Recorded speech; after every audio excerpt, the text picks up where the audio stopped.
I am a product of like studying people, and there are some that you study that you see, wow, this person really took their game to a whole different level.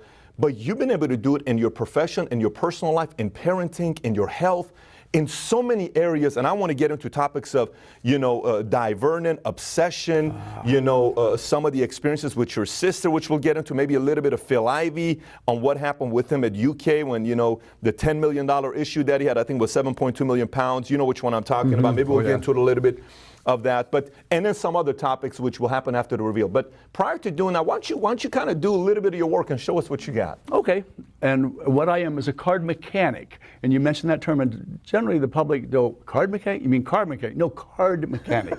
and the term goes back like 50 years before the invention of the automobile, and a card mechanic is somebody who can fix a card game. In other words, I can make anybody win or lose under just about any set of circumstances you set before me, and on just about any type of card game, which is different than a close-up or a card magician. Magicians learn certain tricks for the purposes of fooling and entertaining, but those tricks will not give them any advantage at the card table. The techniques for the card table are literally thousands of times more difficult to develop. There's thousands of very good card magicians.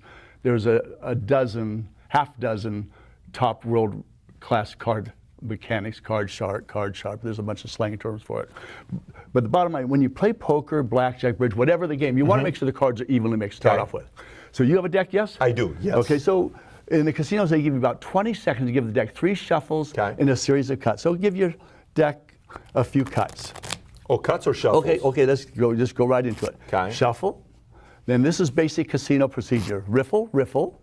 And then you have to give what's called a running cut. Okay. And give it another riffle and a cut. That's basic casino procedure. So the deck should be pretty evenly mixed, yes? Yep, yes. Hold your cards in your hand off the table.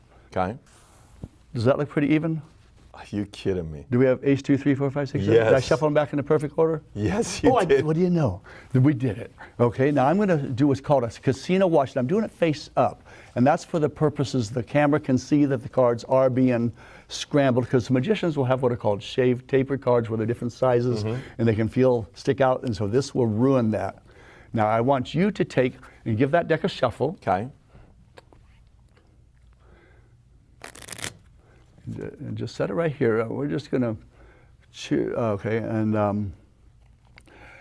cut the deck in half. Just cut the deck. Cut off half. Cut off half. There cut you off go. Half. Yeah, give me so you don't think I had you cut. Give me a random number. 3, 4, 5, 6, 7. 7. 7. 1, 2, 3, 4, 5, 6, 7. And what's that card? 10 of spades. Okay, 10s are wild, because in poker games they have like deuces are wild, sometimes trays are wild, baseball have multiple wild cards. So 10s are wild. Pass, you shuffle that deck. Pass, switch with me now. Okay. Shuffle them up. Shuffle it. Now, have you ever played blackjack? I have. 21. Yes, I have. Have you seen the movie about the MIT students that took on the casino? Anyway, I saw the interview. Are you talking about the movie with Kevin Spacey? Or are you talking about the actual interview you did with MIT? I was on a TV show where one of these world-renowned card counters was going to demonstrate how he could beat the house. And what he didn't know is they brought me as the dealer for that segment. We filmed for 2 hours, never won a single hand. He was So if you're ever a dealer at a home game, at a house game, I shouldn't play there. Good luck. Okay, we'll burn a card, but I'm going to reverse it. Instead of me taking the money all the way around, I'm going to reverse it. How many players should we have at this table? 5. 5 players. Where do you want to sit? 1, 2, 3, 4, or 5? I'll sit at 4. Number 4. 1, 2. You're at Benny Benion's place. You're right here. Number 4, player 5, player 6. Benny Benion will let you make a bet for any amount you like. Okay. Okay. 1, 2, 3, and you chose 4. Now watch this. Before I take your card, this is the burnt card. I'll hold it back. Do something with those cards very quickly. Mix them, shuffle them. I shuffled one time. Put them back on the burnt card. Okay. And you're right here, number 4. Yep. What's your first card? Ace of spades. What's that card? Queen of hearts. Bingo! You just walked out with $1.25 million. But you just shuffled, you just cut. You chose 5 players, you chose to sit at number 4, and you messed those cards up right before I took your card, and I took care of business for you. See? That's what a mechanic does. I fixed the card game. I made you. How does Vegas feel about you, by the way? Oh, they love me. I'm a legend over there. They're very, the people that are in charge of catching cheaters are all very good friends of mine. So let me ask you the opposite question. The guys that go and play, do casinos cheat against the players? No. The safest place to play in the world now are in the casinos, particularly the upright ones. In the states, because of gaming rules, their gaming licenses are so valuable that it's not worth risking their license to try to cheat somebody.